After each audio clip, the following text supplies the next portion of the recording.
see how this goes. The first thing to know is that computers speak binary. And so does that mean anything? What does that mean to you guys when I say that? Ones and zeros? Ones and zeros, yeah. So it doesn't, like if I write a Python program, does the computer actually understand the language? No, it can't. A human can read it, but the computer has no clue. And so ultimately, we have to convert one of these higher level languages like Python or C or Matlab into a set of instructions that are encoded in binary, in zeros and ones, which sounds really, really crazy. But that's the way it works, and it's worked very well over the last 30 or 40 years. All right, so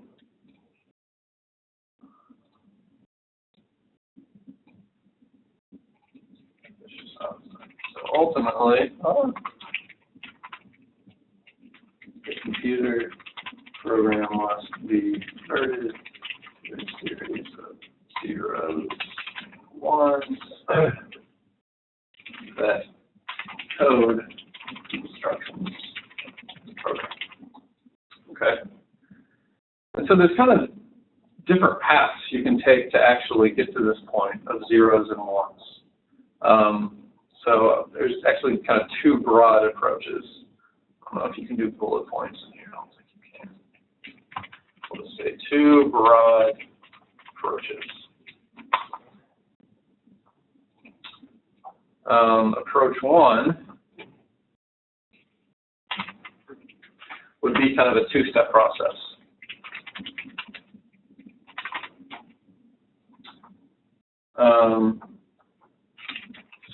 Step one is to compile the code into machine code. Step two is to run that compiled code, which is called like a binary or an executable usually. Okay, so you're actually, in this case, and this is the case with C, you have your code and you run a program that is going to completely transform that human readable code and just to a bunch of zeros and ones. And then once you have that file, it's been created containing all these zeros and ones, you then run it.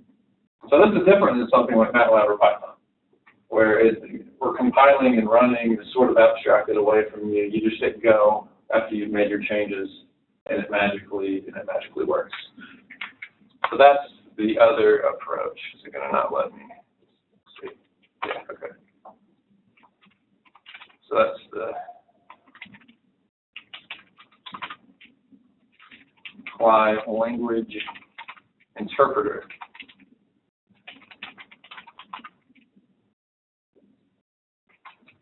Stop that.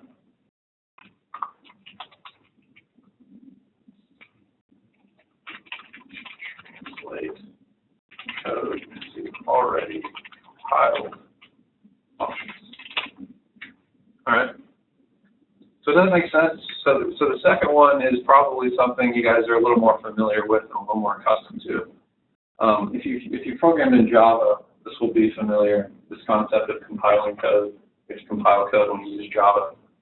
Although it ends up working in a slightly different way compared to something like C or Fortran. Whereas if you use MATLAB, Python, etc., this idea of compiling just doesn't really exist. It's just one process. Okay, so does everyone have this? Because I'm going to blow it away.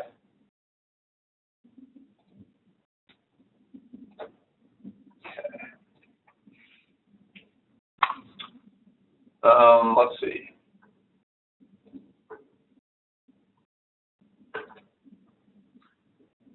So compiled languages, let's kind of talk about pros and cons.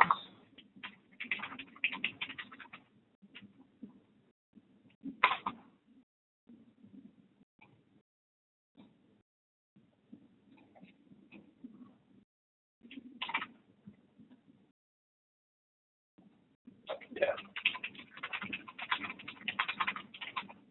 Slow development time. So the fact that you have to stop and compile and break this up into two discrete steps actually ends up slowing down the time required to actually write your program. And that might seem not quite as intuitive or obvious the first time you hear it, but when you consider that often projects can reach 30, like huge projects, pieces of like C programs can reach 30,000, 50,000, 100,000 lines of code. Compiling takes a really long time. It can take anywhere from a few seconds to a few hours, even 5 or 6 hours, depending on how large the project is. And so if you're having to go back and from soup to nuts completely rebuild everything, then it ends up just taking a lot longer to write your application. But what you get back from that is faster execution time. The program runs a lot faster. And that's because it's not having to go through the process of reinterpreting every single thing that's written in your program. So an interpreted language would have to first interpret the command, understand what it is, and then go and find the corresponding machine code to run. So there's like extra steps that are introduced where it's constantly having to reinterpret and rerun everything. But within a compiled language, there's no interpreting going on. So it's a lot faster. These first two are in general. There will be exceptions, but a vast majority of the time this will be true. It takes longer to develop, but compiled languages execute in a faster way. So I've already kind of mentioned a few examples. So C and C++ are both compiled. What else? So Java is compiled. And Java's got this little thing called a Java virtual machine. It makes it a little bit different. It makes portability a little bit easier compared to C and C++, but you do still have to compile your code in Java. Anything else? Fortran you can run? Yes, Fortran. So who's used Fortran before? Okay. A couple of people, exactly. Anybody online used Fortran before? Probably not. Okay, I'm gonna interpret your silence as a no. Fortran is a really old school language that in the early days of scientific computing was like a powerhouse and was the de facto standard. Everyone used Fortran. But in terms of, and it still actually performs really, really well. It's neck and neck with C, and in a lot of cases it actually outperforms C. But the language itself is, for lack of a better term, god-awful. It's just really clumsy to work with, not very modular. There's modern Fortran, and I probably shouldn't speak about this too much because I haven't used modern Fortran, but modern Fortran does implement things like object-oriented practices and that sort of thing that are more modern and enable better practices as a programmer and don't enable you to shoot yourself in the foot over and over and over again. But I would avoid using Fortran if you called it, unless, actually that was the first thing that happened when I joined Peter's lab, is he gave me 4,000 line program written by a previous grad student in Fortran 77.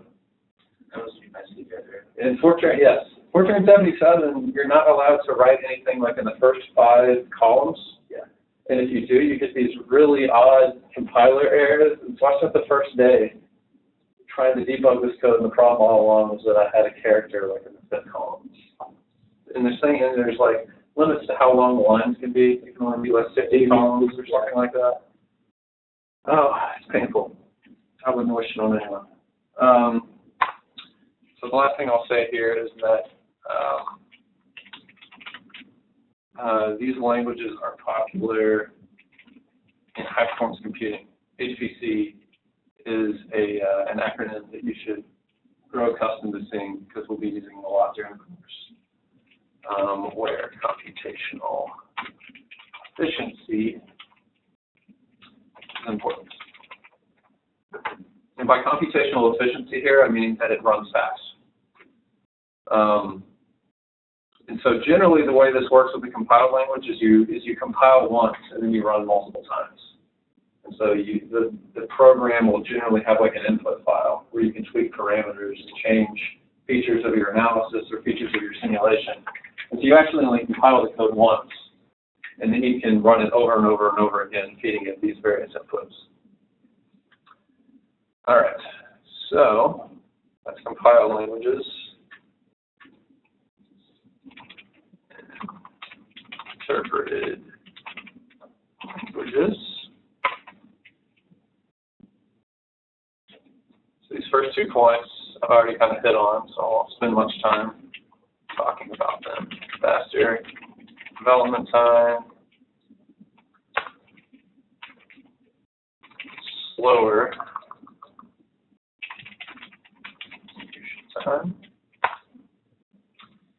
And what are some examples of some interpreted languages? Python. What else? What's that? Matlab. Any other examples people want to throw out? Perl, yep. Perl's interpreted. You ever call it a language? Mathematica. Mathematica, yeah. It's like a framework sort of thing. Mathematica is actually pretty awesome. Someone was showing me some stuff you can do with it recently, and I didn't realize it was quite When as I powerful. started with Kelly's group, I started using it sort of full time, and yeah, I'm pretty impressed. Yeah, I can do some neat stuff. Still not easy to remember any of the names. Yes, Exactly. What about anyone online? Any other examples of interpreted language you want to throw in?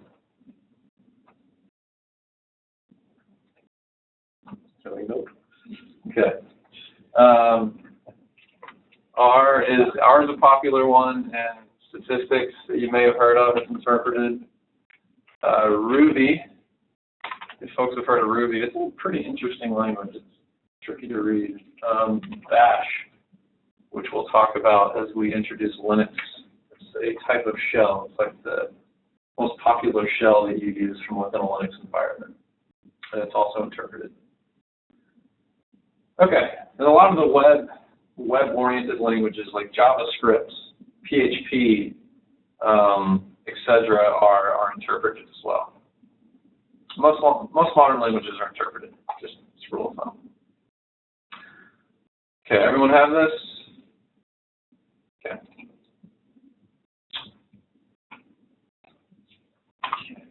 So now let's talk specifically about C. So there are basically 3 or 4 main ways in which C is quite a bit different than some of the interpreted languages you're probably used to using. C different in Python or Matlab. Okay. So we've already hit on one of these. So what's one? C is compiled. The other ones I will just go ahead and talk about. C is, I'm going to call it low level.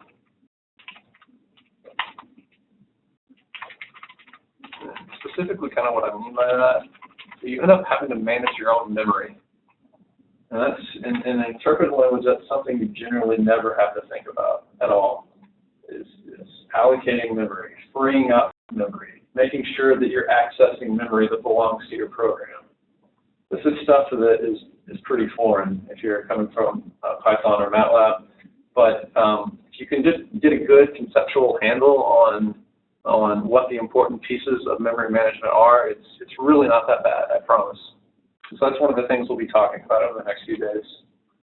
And specifically, there is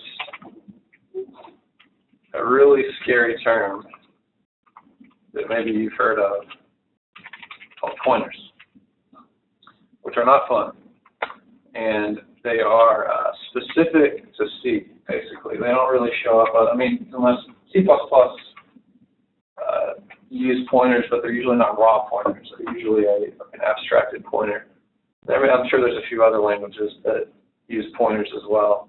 But a pointer is essentially a type, a variable type that points to an address space. Again, I'll spend a lot of time probably tomorrow talking about pointers and when they get used. I'll give you some pointers on using pointers. And then finally, C is static typed. Who can tell me what that means? Or who has any guesses of what that means? Like change the variables. Right.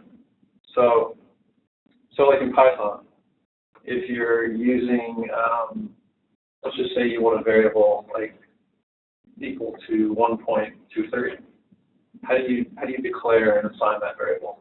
What do you write? B is equal to 1.2.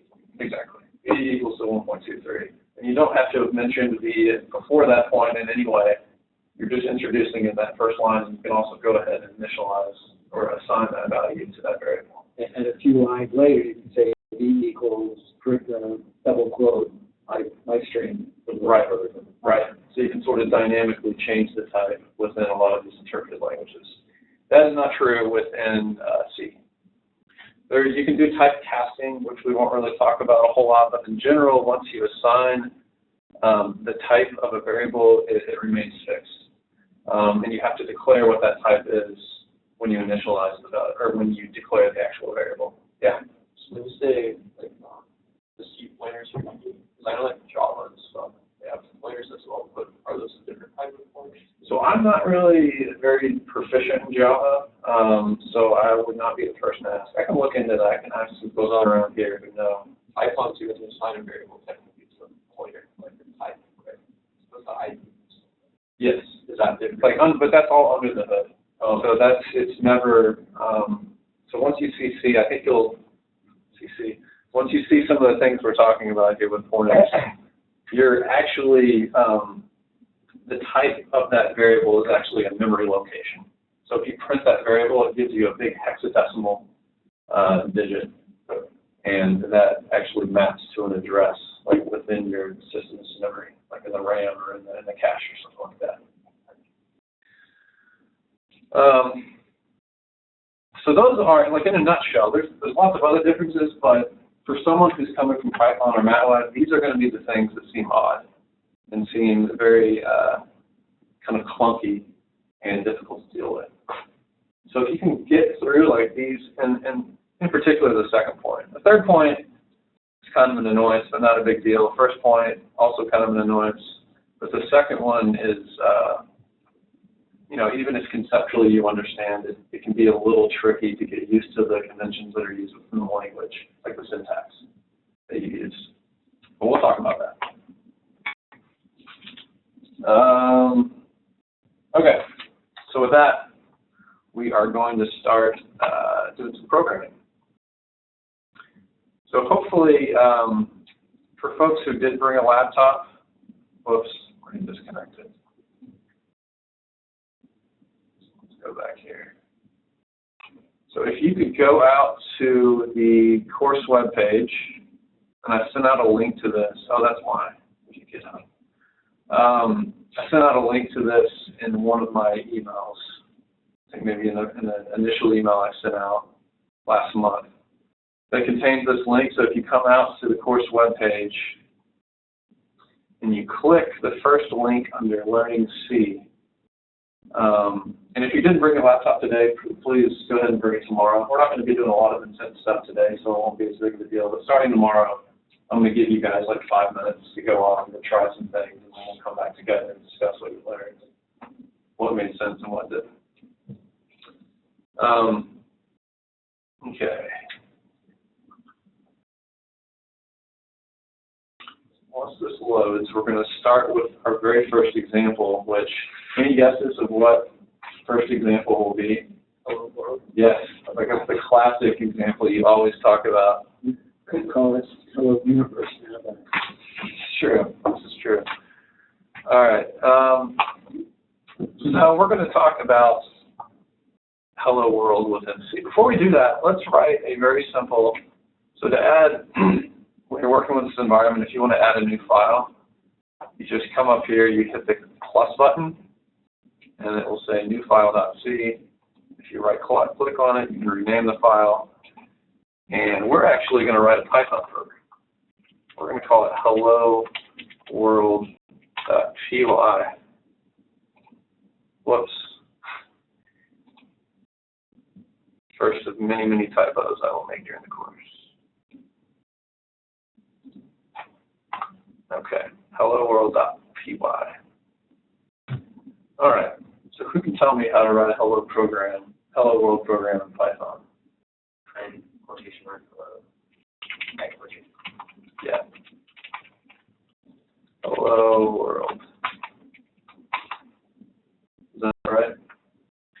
that's it.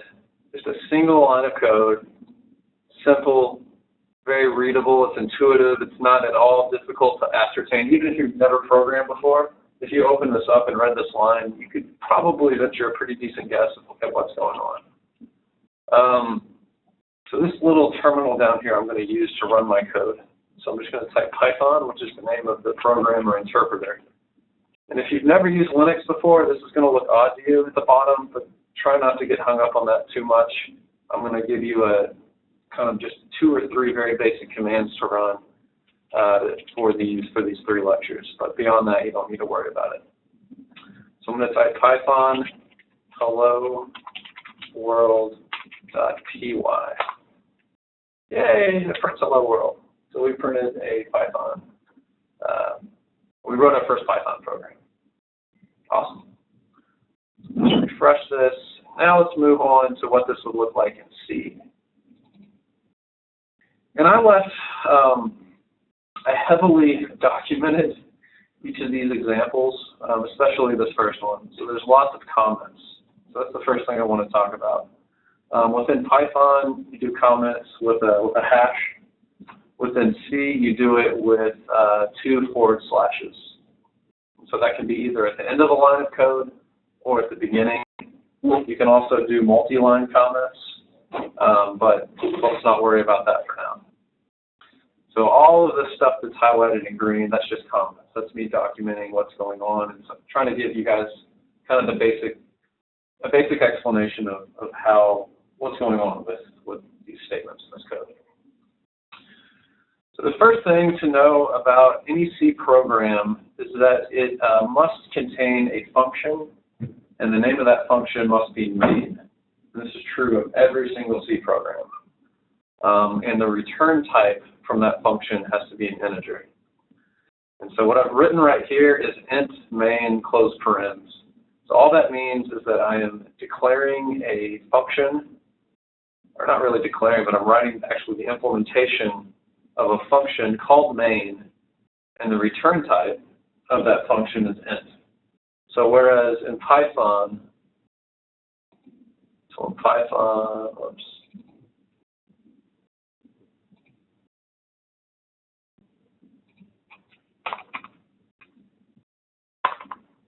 Come on.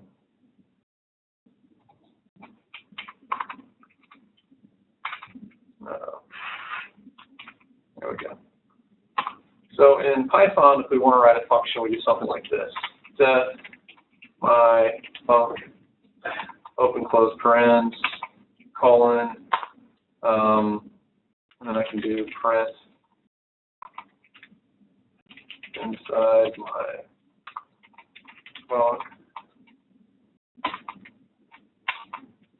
and then you can return something as well. Return 6, right? And then when you do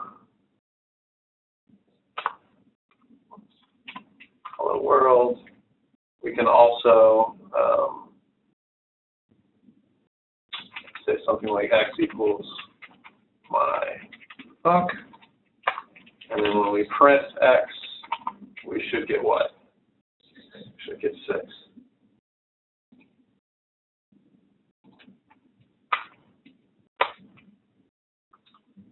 So that didn't save.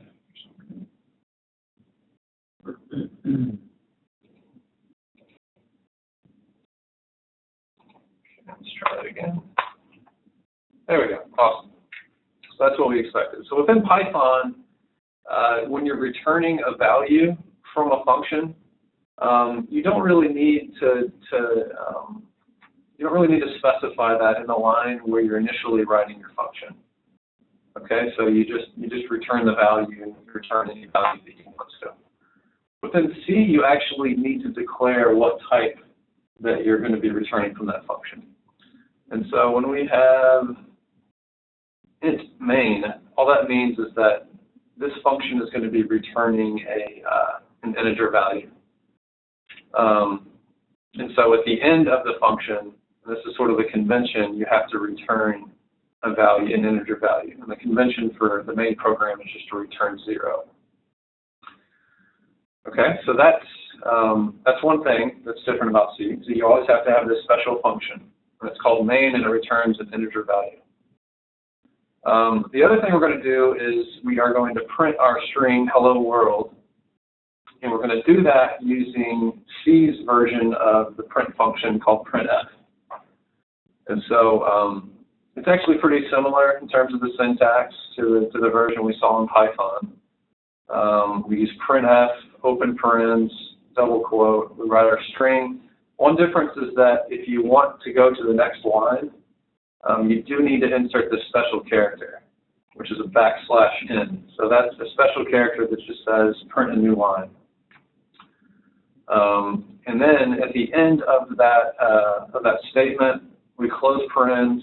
And then another important difference between Python, Matlab, and C is that in C, each line has to end in a semicolon.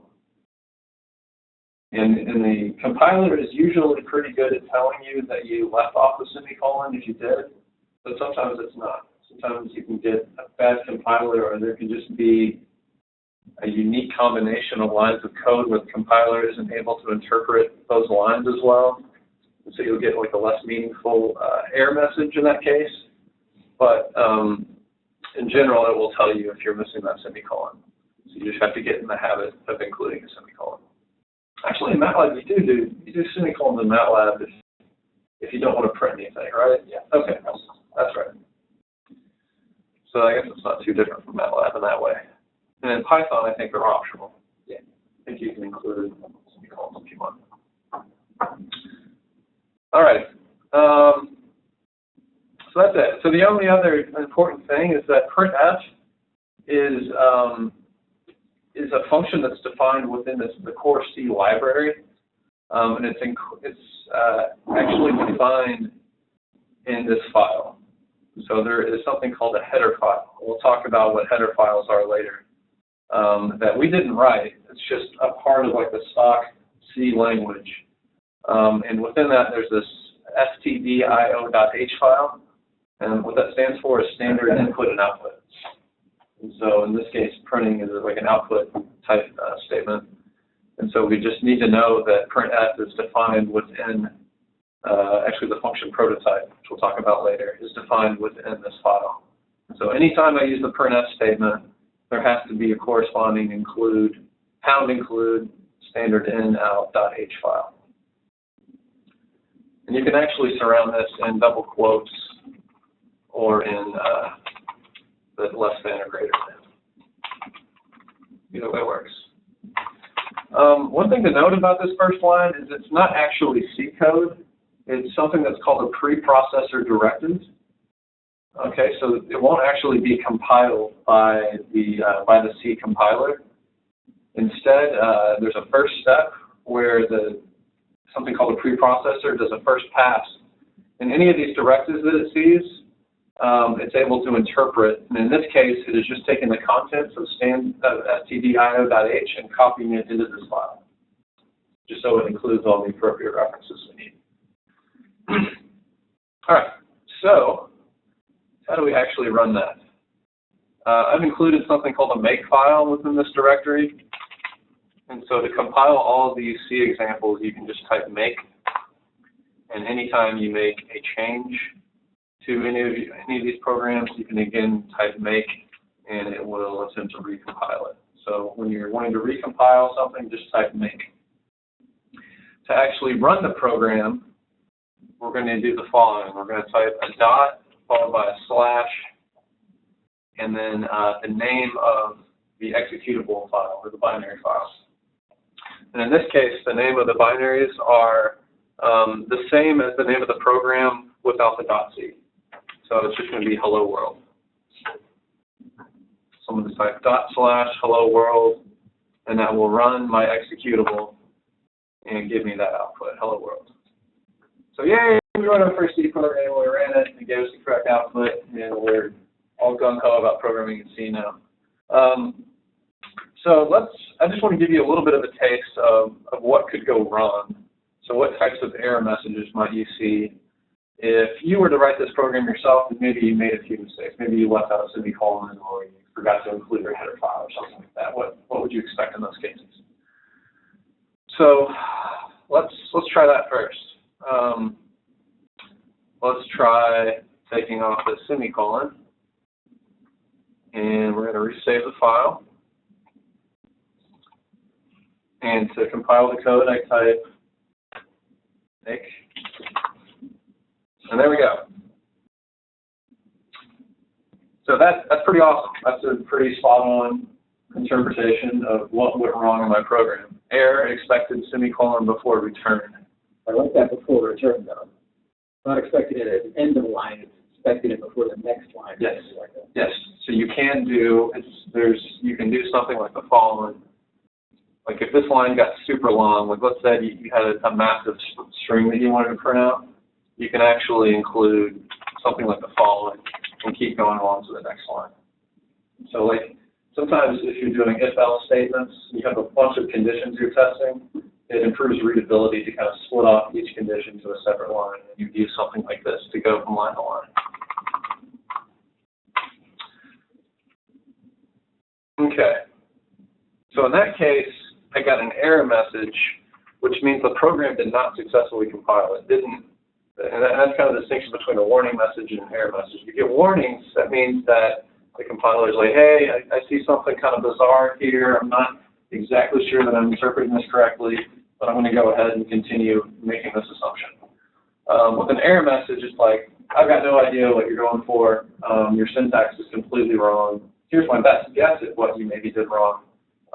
Go fix it and then try again. So in this case, it gives us a great, pretty straightforward indication of the problem with our program. Okay, let's try this.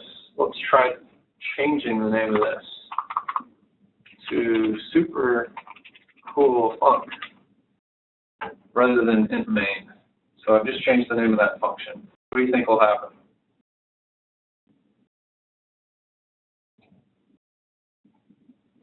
Any guesses? Yeah. Main function. Yes. End function start, undefined reference to main. Yeah, so this is a case where it's not giving you a super helpful error message, actually. In fact, I would call it cryptic. That's a pretty cryptic error message. So in this case, you might spend, in our case, it's going to be quite easy because we know what we did.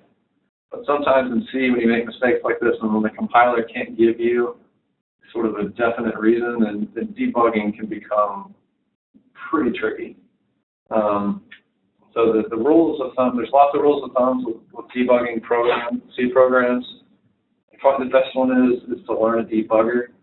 But we're probably not going to we're not going to have enough time available in class to devote to completely learning a debugger like GDB or something like that. You'll just start printing out stuff, the variables of the values of variables like crazy. And if you show that to like a programmer or a developer, they would cringe, and for good reason. But as a quick and dirty method for debugging, that's usually the way to go. And then you just simplify your program as much as possible. You start commenting stuff out. You start at the very beginning. Okay, I know that runs. Let's go to the next part. Okay, I know that runs. Let's go to the next part, and so on and so forth. So just when you're debugging, you have to be very methodical. You have to be very patient. Don't be lazy and just assume that something works and you haven't properly tested it.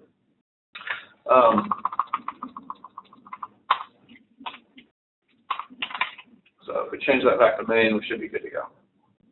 All right, what if we comment this out? And we save. Compile that again. Now we get some warnings, but I don't actually get any errors. So it's saying warning, implicit declaration of function printf. So if we actually try to run this, it runs fine. So it's in this case, the compiler, I guess printf is common enough that maybe they've done something to allow printf to be recognized without including this. But in general, you just still want to go ahead and include stdio.h whenever you're using that function. And next to that warning, it does say enabled by default. Yeah. That's the warning or the that function itself. Yeah. And finally, you can also leave this off, and we'll get a similar error message in this case, or warning message in this case. We're not going to be actually returning anything, and even though we've promised we're going to return an int.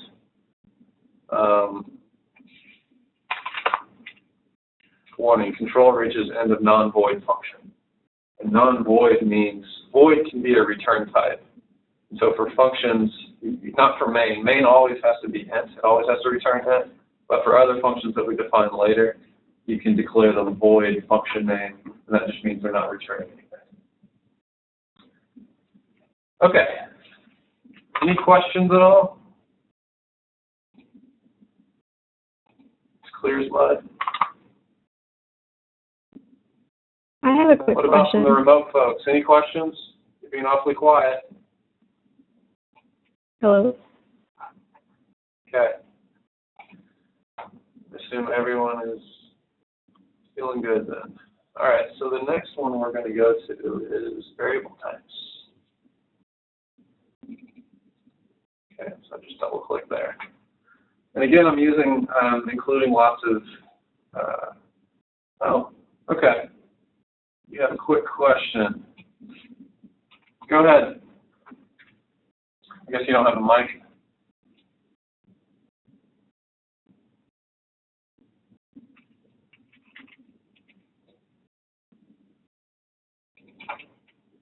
Is there an easier way to comment multiple lines? Yes, there is. And I wasn't going to talk about that, but I can go ahead and do it. My keyboard is being a little laggy here. So the way to do that, so let's just, my multi-line comment. So that's annoying. For a 4-line comment, I can imagine if it's like a 25-line comment, it's even more annoying than that. Let's see if I can remember this.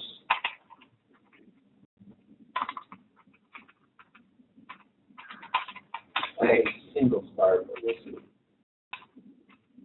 It didn't look like that correct. Almost. I think that's right. Did it grab that?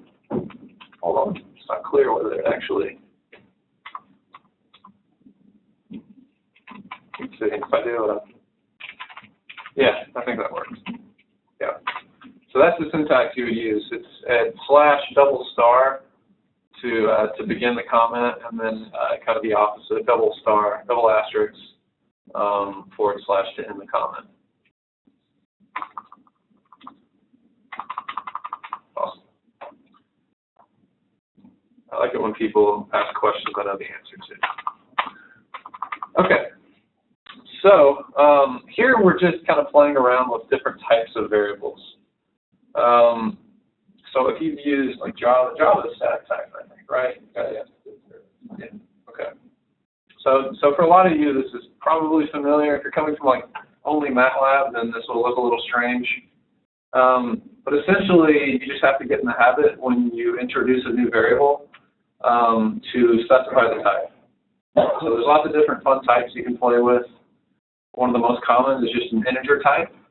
And so to declare an integer, a variable called I, that's a type integer, you would just write int space I, followed by a semicolon. And so in that case, you're just declaring the variable so that you can use it later on, although in this case, I don't think I actually use it. But you can also both declare and initialize a value at the same time. So you can just as easily say int j equals 12. There are different there's different type of identifiers that you can also assign to variables. So for instance, if it's a variable that you know should never change, then you can declare it as const. So you could say const int k equals 345. And that means that that variable will be fixed throughout the entire program. And if you try to modify it anywhere, then you'll get a compiler error. So that's actually good programming practice to prevent yourself from shooting yourself in the foot. You can also declare something as an unsigned int. meaning it's always going to be a value between 0 and some large integer. So that can be helpful. You know, the value is not going to be negative. There are also characters. That's a different type that you can declare. So that is just char, C-H-A-R, followed by the name of the variable that you want to use, my letter. And then finally, there are floating point numbers. So a floating point number is anything with a decimal place. If you declare something as float, it means it's a single precision floating point number. Anything that's a double is a double precision floating point number. So the only difference there is that, as the name implies, you get more precision with a double. So if you need precision out to 15 or 20 decimal places or something like that, then you're going to use a double. Yeah. Is the character different from string? Yes, it is different. Good question. And actually, in C, although in modern C this might not be the case, but we won't be dealing with strings a whole lot within the class. But there's really not even like a native string type within C. So you end up, it's kind of bizarre, you end up making like arrays of characters that have a terminating value, and that's what you use as a string within C. Yeah, it's not fun. Okay, and then finally arrays, which probably folks are accustomed to using within pretty much any language will support arrays. So the idea with an array is that you have a set of values that are of the same type, and it allows you to easily iterate over all those variables. So something like Becca, you mentioned image processing. Like if you have a big image, you can store that within an array, and then easily like loop over the rows or the columns of pixels to manipulate their values or to compute a property you're interested in or something like that. So in this case, I'm actually also initializing an array. And so when you declare an array, the way you declare the size is just with an open and closed bracket with the size or the number of elements that you want contained within the bracket.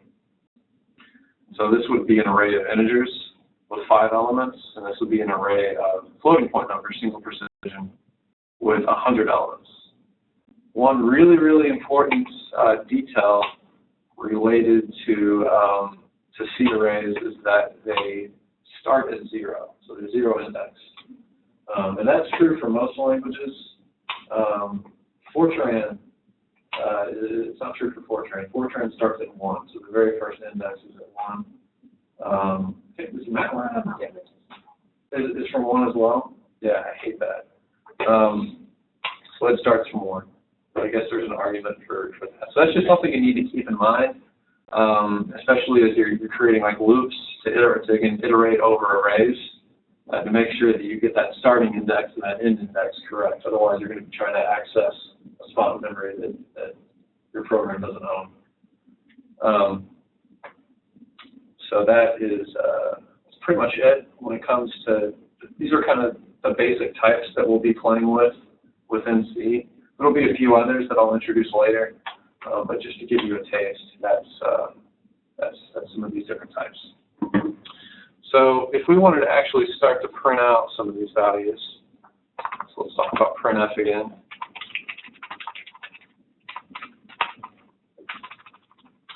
So let's try printing out some of these integers to start with. Okay, so what's our function for printing? Printf, yeah. Printf. Formatted, I think, right? What's that? Print formatted? Yes. Yep, exactly. And we'll see that later. You can format like the number of columns, the amount of precision for floating point numbers. So there's a lot of things you can do with printf. But for now, let's just say I equals, and we have to use a special symbol here for integer. Okay. And a semicolon. And I'm also going to put in, well, for now, let's leave it like this. Okay, so what this is going to print is within a string, it's going to print I equals, and then it's going to embed what %d means. It's a special code that means I'm going to insert the value of an integer into this spot of the string. And then because it's now it needs to know what integer we want to use, we have to introduce a second argument within the printf function, which is just going to be I. So that's going to take the value of I and insert it into that string and print it out. So let's see what happens. Save it. Type make. Variable types. And there we go. Oh. All right. So a lot of things just happened. I didn't anticipate. I did some silly things. So why? First of all, I is printing a very strange looking negative value. Why might it be doing that? Yeah, I never actually assigned the value to I. So it just gave me this random, it just gave me whatever happened to be in that memory location. So that's bad. So let's fix that. How about J instead of I? That might be a better idea.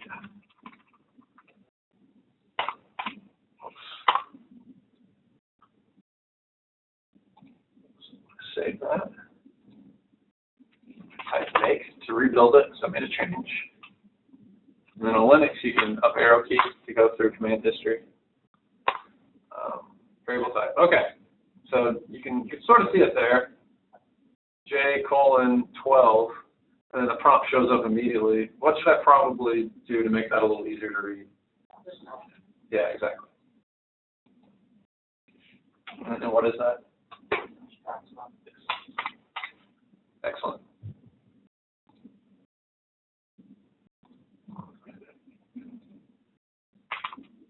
Make variable types.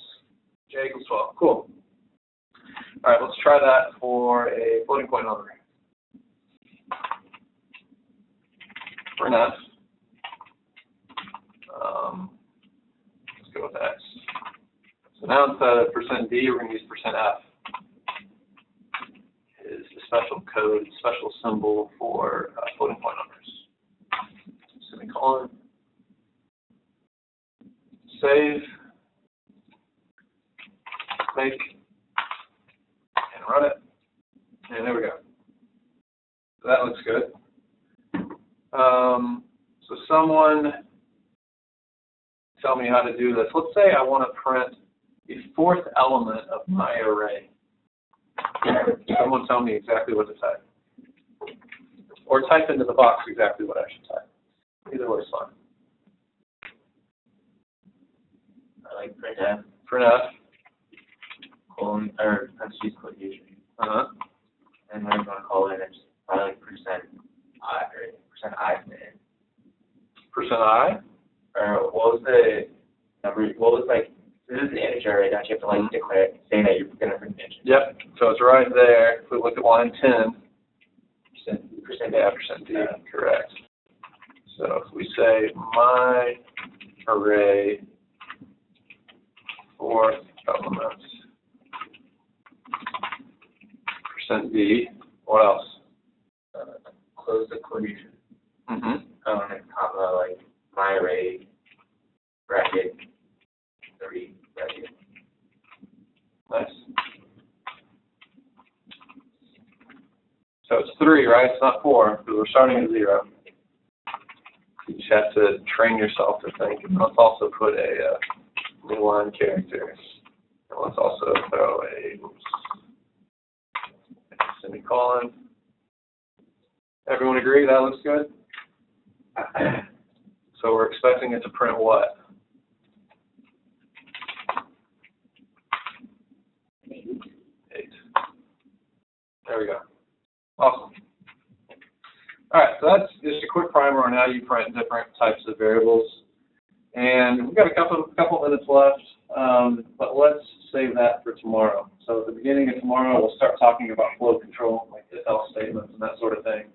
I started pretty slow today, so if it felt very slow, it was designed to be so.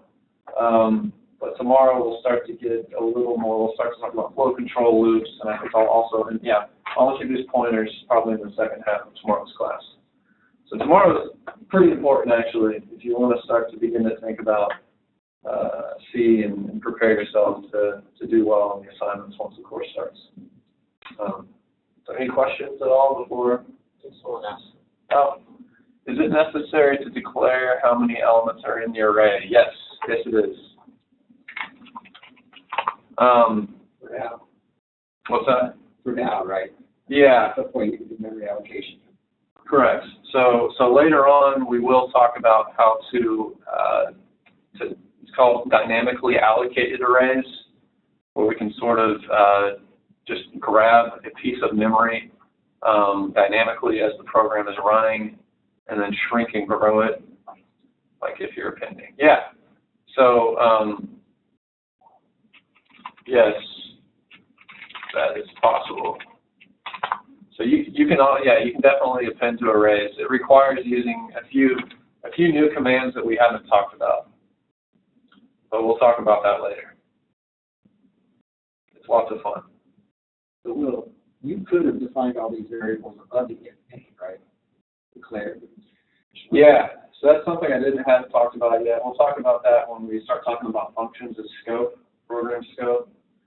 And so if I wanted to, I could have declared them all outside of the main so that they had global scope. And then that way, if I have multiple functions, they can all see the values of those variables. It's not generally considered good practice, but sometimes there are variables that it makes sense to treat as global. Yeah. So is there an actual list type in C? No. In C++, there are libraries, something called the STL library. Stands for Standard Template Library, that gives you things where you can do like a push and a pop and that sort of thing to grow and shrink lists and do linked lists and stacks and queues and all that fun stuff. The namespace command of C++. Yes, in C++.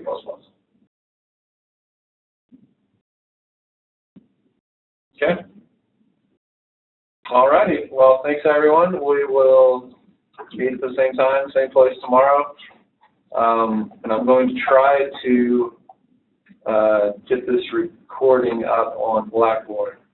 So if you just didn't get enough C today and you really just want to learn more and kind of go over everything a second time, I'll try to get it up on the interwebs by the end of the day.